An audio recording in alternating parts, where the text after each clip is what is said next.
Hey guys, Professor Bill Comic Book University, an Amazing Spider-Man issue number 30. Okay, so Secret Empire tie-in. This is technically the second one. This guy right here, if you guys remember the Secret Empire, what was it, the free comic book day, when Captain America lifted Mjolnir, and you saw that even Hydra Cap is worthy of Mjolnir. Totally throwing a monkey wrench in every single thing that we ever thought about what was going on in this story, but yeah. Well, this issue picks up with that. Okay, see last issue for where that left off. But also we find out that was actually the London offices. Maybe that was in the comic. I'm not about to go into my comics and pull out the plastic and open everything up through the tape in order to reread it, but it's explaining in here that was actually the London office that was destroyed. There were people like, oh, it was the Baxter building. No, it was the one in LA. And I didn't see anybody mention that it was the London office, but whatever. Anyway, it was London. London has fallen. So now he decides to take his stand over in his Shanghai office. Meanwhile, Octavius has already taken over the California office because that's where New Tien is. Okay, so, and of course it's going out, like he said, that, the Dark Force bubble seems to have originated from Parker Industries. We know that it didn't. At least if you've been reading Secret Empire, it did not. But that's what Octavius is doing because that's what he wants everybody to believe. He's really trying to destroy Parker's good name. Not just Spider-Man, but Parker himself. So he takes everything he needs out of the LA office. Okay, so over here now to Shanghai, Spider-Man is pretty much making his last stand. Now, we saw throughout this issue that he's actually picked himself up. Ever since he saw that everything fell, that after a year of being a CEO, and he sees now that Captain America is Hydra, and he's like, holy crap, Captain America is the guy who never gives up. Well, guess what? So am I. Suddenly, Peter Parker comes into himself, comes into his own, and he takes charge. And he can even get a jerk like Quicksilver to listen to him. Just saying. So, everybody's like, when did Spider-Man become so bossy? It's funny that he's coming off as bossy and not as a great leader. Well, when you've spent your entire life cracking jokes and being basically Spider-Man, yeah, it's going to be hard for people to recognize you as a great leader, but everybody needs their first step, and this is the baby step. And realistically, baby step by walking through the coals. So I'm really happy to see this new version, making air quotes right now, of Spider-Man where he's actually in charge. Like I've said many times before, we've got Miles Morales, who could be the young Spider-Man. We don't need Peter Parker to be in my opinion, we don't need Peter Parker to be the young Spider-Man anymore. It's time to grow up. It's genuinely time for him to grow up. And this is what I've been waiting for years and years. So here we have it. Spider-Man is now coming into his own and being a leader, being that character who, it's been said, he will be the greatest character ever, the greatest hero ever. Well, currently Captain America is the greatest hero ever, and that's debatable with Secret Empire. Spider-Man is coming into his own finally. Okay, so in this, we see that Otto Octavius actually has his hands in everything. And we should know this by now with Otto, but still, somehow, Octavius surprises the hell out of us. He comes, first off, Stuart Immonen. If you guys are new to comics, you don't know Stuart Immonen, the artist here, the penciler. And if this is your first time seeing him, it's a great first issue to see. The image of Otto Octavius walking towards the Shanghai towers of Parker Industries is breathtaking. It is gorgeous. Oh my God. He goes walking towards, with his octopus arms, and he climbs up the side, and Spider-Man's got a plan. I actually thought my interpretation was that he was actually going to rewire everything, but no, he doesn't. He just simply gets a bunch of people who are ready to get the spider vehicles to go after Octavius.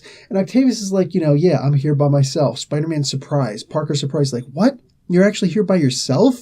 Like, I can't believe you. He's like, that's right. So this way it could just be you versus me. He's like, get out of here, man. Like, aren't you the guy who made the Sinister 6-on-1? That's a direct quote. And beautiful saying. Saying he's like, no, how does it feel to be on the receiving end? And all the vehicles show up around him. Yeah, that doesn't last Sinister 6 seconds. Because Octavius just laughs at him and says, dude, all of your tech, it's actually mine. I was here since the beginning. With a simple push of a button, all of a sudden, the people operating the vehicles are like, okay, I'm not in charge of my weapon systems anymore. I'm not in charge of this vehicle anymore. And all weapon systems are locked on you. Spider-Man, you need to get out of here. And Parker's just like, holy crap, what the hell? Okay, so yeah, he like the revelation here is amazing. I always thought that was just supposed to be an infinity symbol over top of the Parker Industries thing.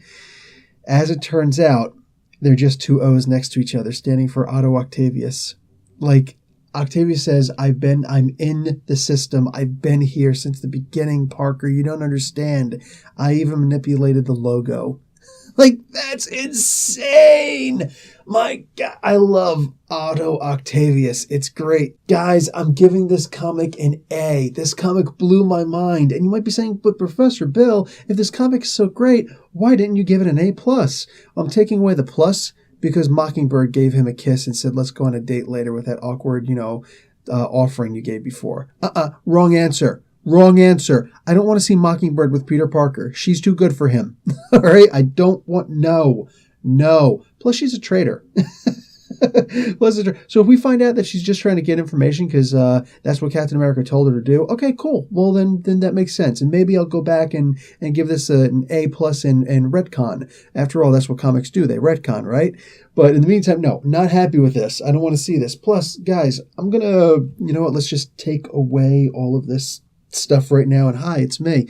Guys, looking on the Twitter machine, the Twitters, seriously, you guys should, if you're not, you should be checking out certain comic book authors, the writers at the very least. Like the artist, I like, certain of the artists I do follow on Twitter, but I'll mostly follow the writers because they're the ones currently who are making the comics, not like the old golden age days of Marvel, which would be the Silver Age, go figure.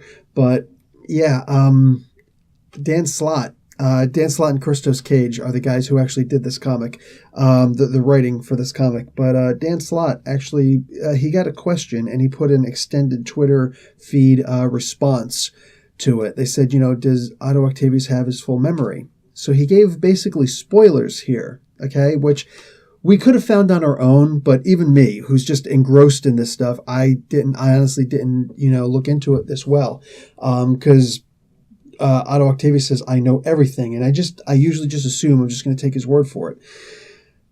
And he was filled in on everything. But Dan Slott points out that up until Superior Spider-Man issue number 19, Octavius has full memory of everything that happened at that point. That was around the time when, if you remember, he got, blasted into the future, into the 2099 realm, and he started the whole multiverse thing to fight against the whole Spider-Verse thing and everything that was happening there. Good story. But yeah, Octavius actually started all of that stuff, if you remember correctly. And Peter kind of picked up on that later. Like, it's funny, like Peter Parker has just been picking up on Otto Octavius's leavings for a really long time now. It's no wonder that Octavius is pissed off at him. In the meantime, Octavius only has the memories up to there because he came back and he's like, okay, I now see that Parker will come back and will take over my body again, so I need to preserve my memories right now. And he does preserve them. He preserves them in the robot, and in the meantime, that's where those memories stop. So everything from issue number 20 through 31, and then the later on added 32. Everything from issue number 20 to 32, those 12 issues, he does not have. Okay? Octavius does not have all those memories of when he was actually in the Peter Parker's body. So, yeah, that explains a lot. So him actually realizing that Parker, like in issue number 31, and partially 32, whatever, when he realizes that, yes, Parker is actually a good person and I do need him. He is a good guy and we're actually good buddies and I'm giving him back the body. He doesn't have those memories. He was told about it. Okay. But, just like Slott says, seeing and hearing are two totally different things. You know what I'm saying? So hearing about. So one is word of mouth and the rest is actual seeing everything that happens. So that's actually really good insider information. Again, guys, seriously, Twitter, just check people out. 140 characters or less of wisdom. for the most part. Anyway, guys, Professor Bill, Comic Book University, class dismissed.